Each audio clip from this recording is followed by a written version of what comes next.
Welcome back to the Foot Traffic Podcast. We have a very, very important conversation today. And Melissa Houston joins me. She's actually a CPA, and we're talking money.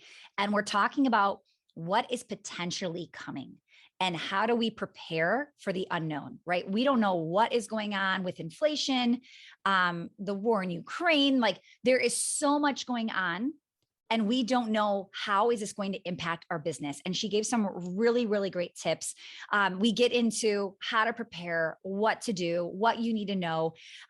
We talk about the importance of investing in somebody who can really help you explain the numbers, what numbers mean something, and what you need to be aware of. So I'm really excited. Melissa is she's one of the Forbes contributors. She has a podcast called the Business Society Podcast, and she really just helps 6 and 7 figure CEOs transition into that 8 figures. And what are they going to need? How are they going to strategically plan? I think you're going to fall in love with Melissa if you have not heard of her already. Enjoy. Hi, Melissa. Welcome to Foot Traffic.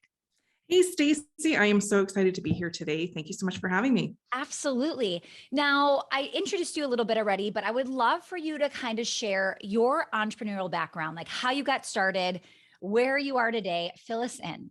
Yeah, absolutely. So I am a CPA. I've been a CPA for over 20 years, and I decided to go out on my own a couple of years ago because what I really noticed with, offering my services as a CPA through employment is that I was working with a lot of individuals who really didn't have a solid understanding of the financial advice we were offering them. Mm-hmm. So I wanted to change that. And I wanted to start my own business where not only am I giving them financial advice and, really helping them optimize their profits, but I wanted to ensure that I was helping them understand their business better.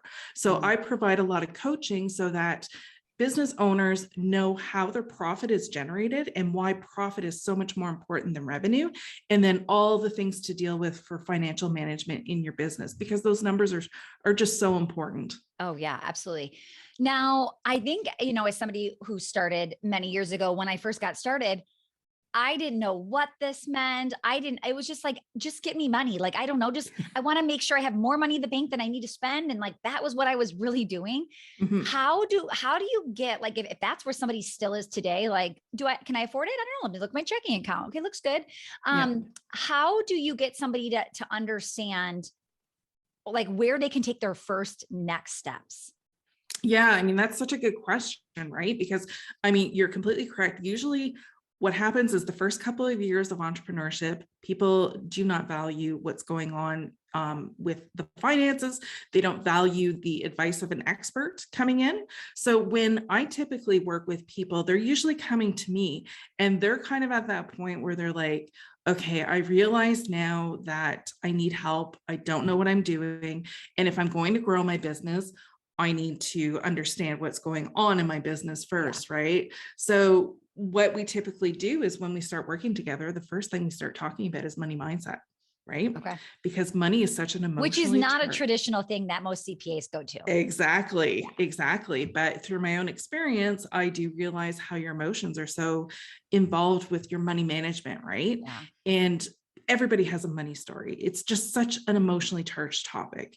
So we talk about things that may be holding them back as being their best business owner, right? Yeah. So if there's money mindset issues about selling, collecting money, managing your finances, being in debt, all the good stuff, right? So we make sure that these money mindset issues are addressed before we start, building out the business financial plan and setting the financial goals. Because so often I've noticed when I work with, especially women, is that there's a lot of limiting beliefs as to how much money they can make. Yeah, absolutely. Well, and kind of just like sharing my story of like what I used to do, I would want to buy something for $10,000. I'd look at the bank account, I'd have 16,000 in there. I'd think, oh, I can afford it. I'll even pay in full. And then like a week later, payroll hits. And then the next, and I'm like, this does not work.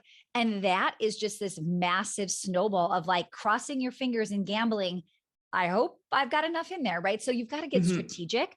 Now, I love that you bring up money mindset. Like I said, that is not a typical thing you're going to get with a normal, like average CPA, right? Like they're not going to think about that. But really, especially, I have lots of women that listen to this podcast. And I think a lot of women have maybe even like they have a fear of selling, a fear of raising their prices. Even I'm doing an episode on inflation because people are worried about raising their prices with inflation. I'm like, everybody's raising their prices. How do you feel bad about raising your prices? But we do. We naturally like, oh, but I just don't want to. They're good people.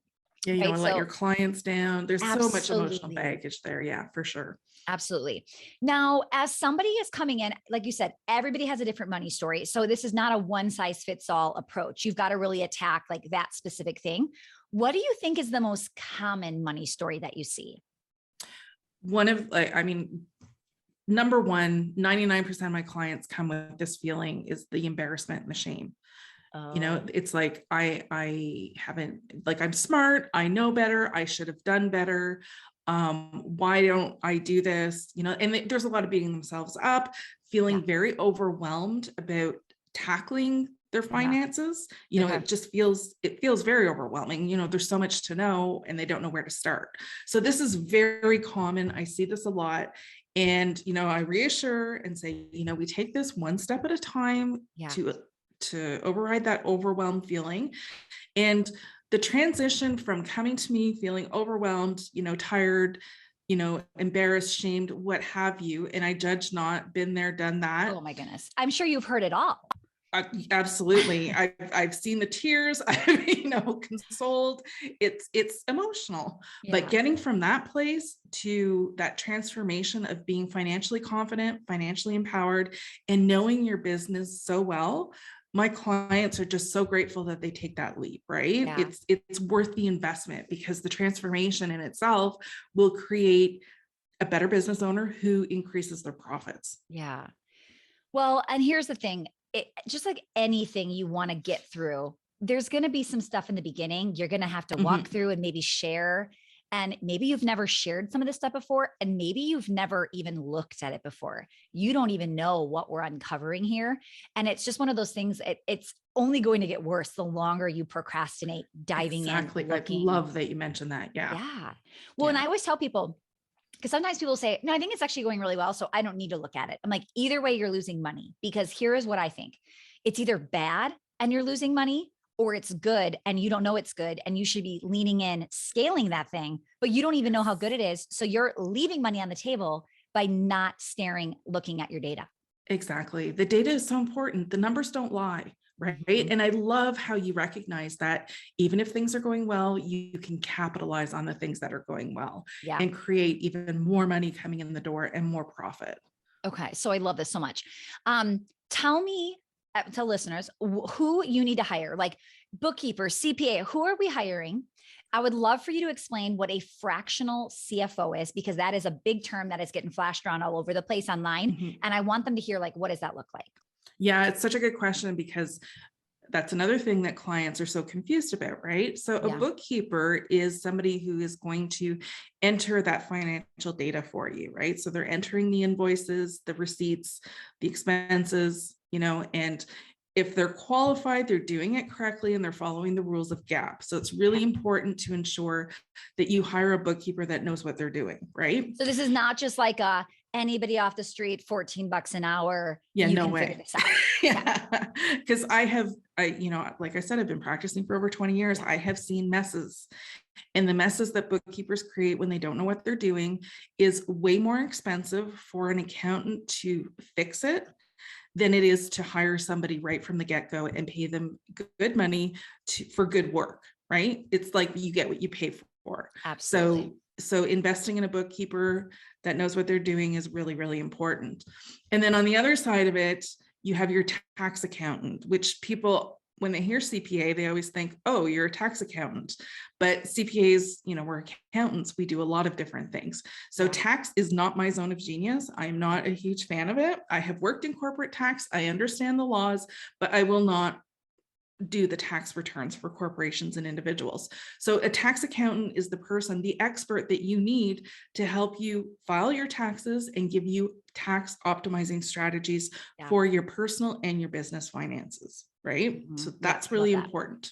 And can I just pause there too? Absolutely. With somebody in taxes, I have seen so many people be reactive and helping you fix things, but you want a good one that can help you be proactive and giving you strategies to do for this year, not just like fixing your mess from last year.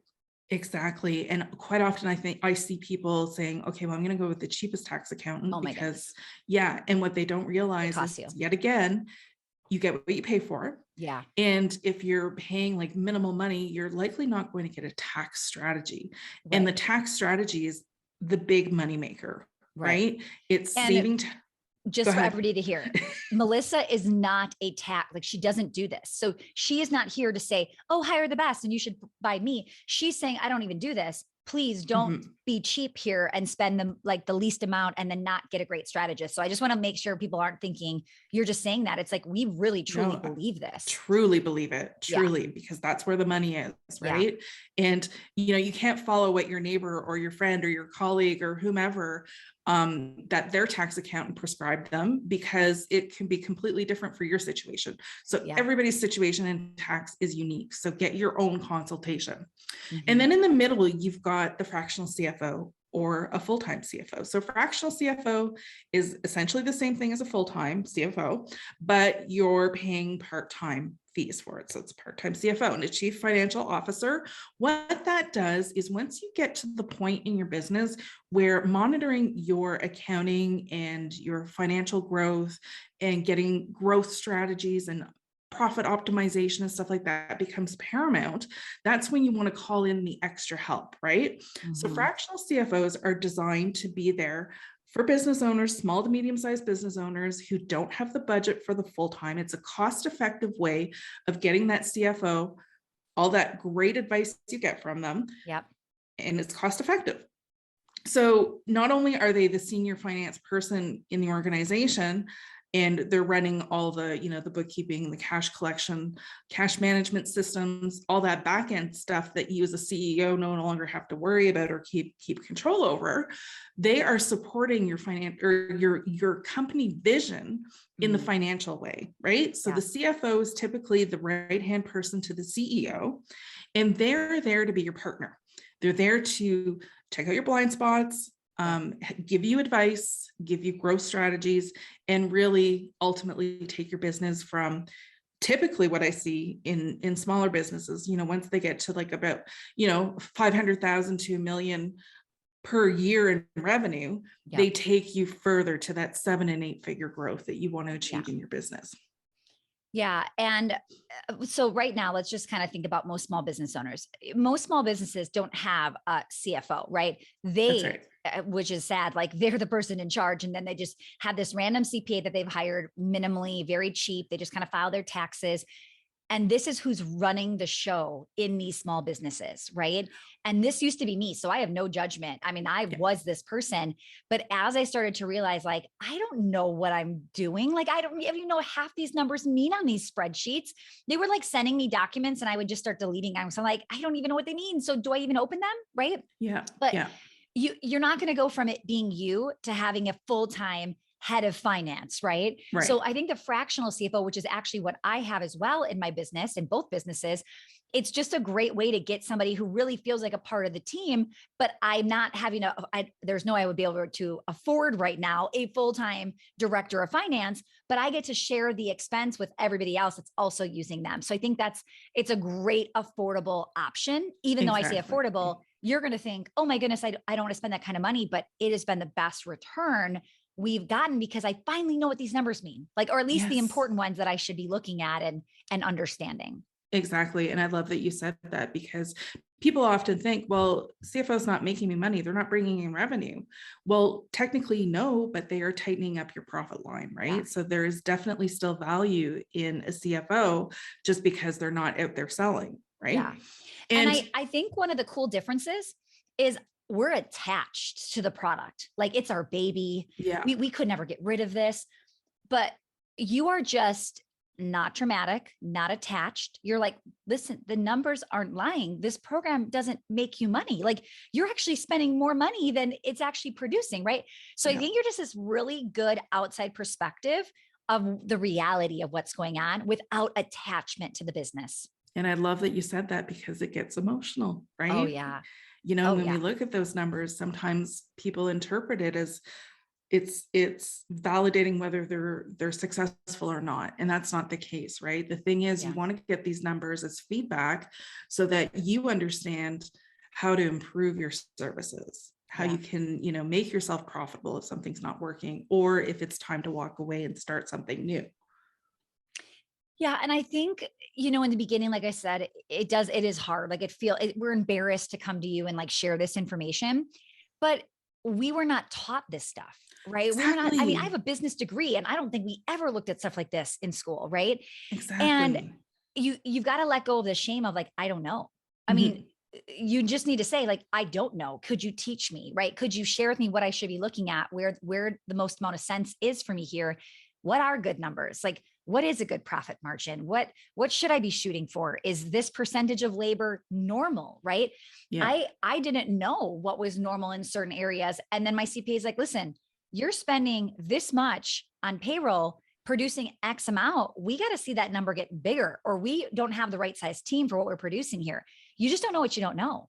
Exactly. I love how you said that, because I often say that too, right? And chances are, if you did take an accounting course or some sort of finance course, they're not teaching you what you need to No, know.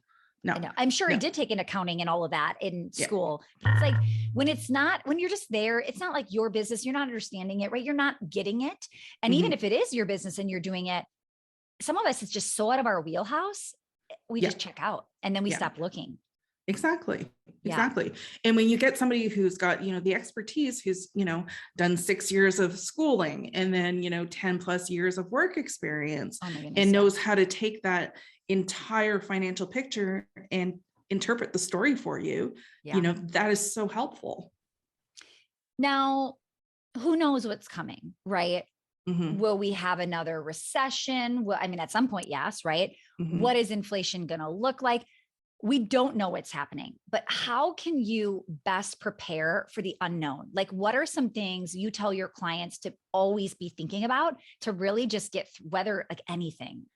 Yeah, I love this question. So the number one thing for, getting through recessions or harder economic times is to ensure that you have a decent cash reserve. Okay. So cash is, and I know everybody says king, but I say cash is queen, right? Cash is keeping your business going. So if you run out of cash, essentially what's going to happen, especially if you're brick and mortar, your doors are going to shut. Yeah. So being on top of your cash, making sure that you've got a cash reserve, and you want to make sure that, okay, cash reserve is typically 3 to 6 months of Okay. savings to get you through your expenses for 3 to 6 months, right? And if you don't have a line of credit as a backup for a cash reserve, you want to make sure that you go to the bank looking for that when times are good, Yes. right? So, because quite often people don't think about it until they need it. And when you need it, that's when the bank is Too going to late. say, sorry, yeah, too bad. Mhm. So my number one tip is make sure that you've got a line of credit set up for emergencies, Yep. and that you do it when times are good.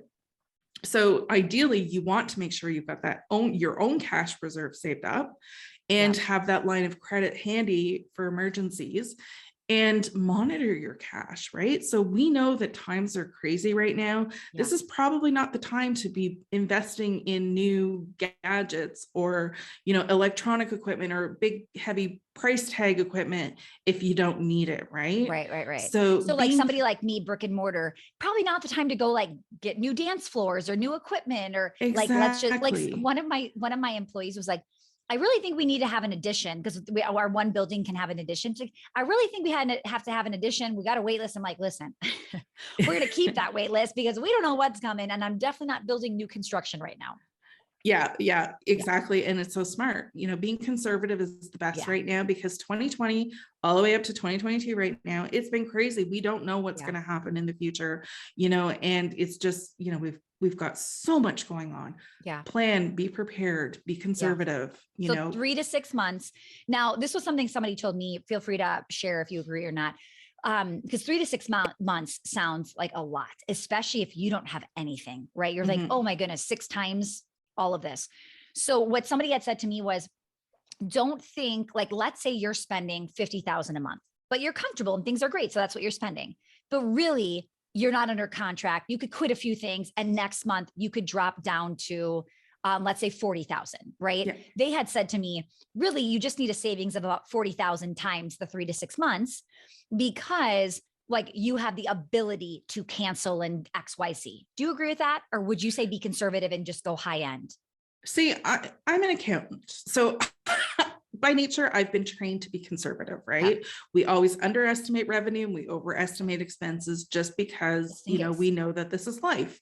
And when I hear 3 to 6 months in savings for your expenses, I personally would aim for 8 to 12 months in these times right now, right? In these times. Yeah. Okay. And I would consider like, okay, let's say it's $50,000, let's be conservative, because what if there's something in that contract that you overlooked and you thought you could easily get out of, and you can't, you find out later. Or if there's a sudden expense, like, I don't know, your roof falls in and you've got that extra expense that you have to pay for. And, like you just don't know. Life is unpredictable. Yeah. Okay. So cash reserves, line of credit, if possible. I do have lines of credit in both businesses. And I even have, like, this is not something I would ever suggest, but like we have a home equity loan that we have not taken out, but it's sitting there. So if at any moment I needed quick cash or I needed it, I would go pull that to grab it. However, it's sitting there with a $0 balance, right? But I love that you're saying this, because all of those things just makes me feel more secure. Even having credit cards with a certain limit, I'm like, okay, I could at least buy groceries. And if I had to rack up credit card debt, like I just want options. Is there anything else besides line of credit, cash reserves that we could be thinking about? Or are those the two? I mean, ultimately, what you said is exactly how I practice it too, right? Like if I have a whole bunch of credit that I'm not using, I feel secure to know that in emergencies, I can use it. Right. There's all sorts of different types of financing alternatives people look at now where they're like, okay, well, if something happens, I could crowdfund, crowdsource, whatever you want to call it. And, I would frown upon those things because you can't depend on others to help you through, but at least they're there if you do need help, or if you need to go raise capital. At least, there's options to do things like that.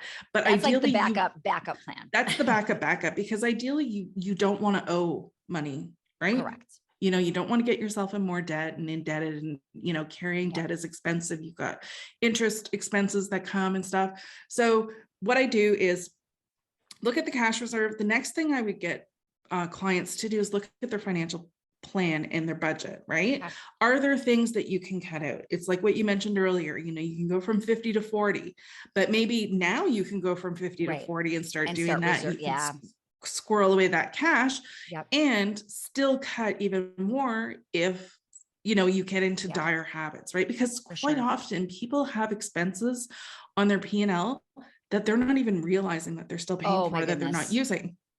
That was the biggest eye opener during the pandemic when I went to go through the credit card line by line. I'm like, okay, are we using this? And they're like, I don't know anybody. We don't even know who's using that. I'm like, we've been paying for this for 3 years and no one's using it. Like, we couldn't believe what we learned. Now, I do want to say, I think people personally, you can absolutely be cheap right now. Like there is always, whenever you're nervous about money, personally go cheap. Professionally, be careful. Like we just said, like going cheap on your CPA is not a good idea, right? Like going cheap on some things is never a good idea, but be lean where you can, where maybe you can't feel it. Customers don't see it. The strategy isn't missing, right? But then where you need to go in, invest, like just be very, very careful, but there's a way to still be lean and smart at the same time. Exactly. And then you bring up a good point earlier where you're talking about inflation, right? So if your costs are going up, but you're not raising your prices, that's another way that you're losing money, right? So it's absolutely important to review your prices, see what the market can absorb. Like if you want to increase your prices, if they can absorb it, and if you can charge at that price. So that's really important. It's not just about cutting expenses, but you need to increase your revenue as well. Yeah. I mean, we're at a place too, like there's one business has a lot of physical stuff. So like, yes, our prices are going up. Our costumes are going up. In my online business, we're an event company. We rent like rentals and things like that. And everybody's raising their prices. So for us, we're constantly going, anybody that's got events inside of those programs, those prices are going to have to raise. Now you can grandfather people in if you want to keep those existing, but even just having the new people come in, raising rates could still be very helpful. So just do the math. consult with your CPA. What makes sense? What do I have to do? Do the numbers work out? Because if the math is not working here, the business is not going to last. Exactly. And then another way you can protect yourself too, especially in uncertain times, is having different streams of income coming in, Okay. right? Yep. So instead of depending completely on one source of income, so for example, if I'm a consultant and I'm only charging for consulting fees and all of a sudden everything dries up, I have nothing to back myself up with, right? Yeah. So maybe I was, digital courses, maybe book revenue, or different ways to get extra income coming in, so that if something happens to one stream, you're not left out in the dark. You're not going Right. to completely damage yourself financially trying to get back on your feet. Yeah. Love that. Melissa, this has been so good and very timely. I'm so happy that this happened to work out when we're chatting, because things are changing and it is unknown. We don't know what's coming, but listening to you today, I think is a good reminder for people to get in financial shape. We've got to protect anything we can to weather any storm that may or may not come our way. Just be prepared. Melissa, where can people find you online? All the best places, anything you can share? Yeah, absolutely. So my website, melissahoustoncpa.com, go there and download your free 5-step roadmap to biz finance freedom. And that gives you the 5-step framework for what you need to know as a CEO when it comes to managing your business finances. Because I don't teach people how to be accountants. Yeah. I teach them to be aware. And if you're on LinkedIn or on Instagram, you can follow me at Melissa Houston CPA. Amazing. Melissa, thank you for being here, for your time. We appreciate you so much. Thank you so much for having me.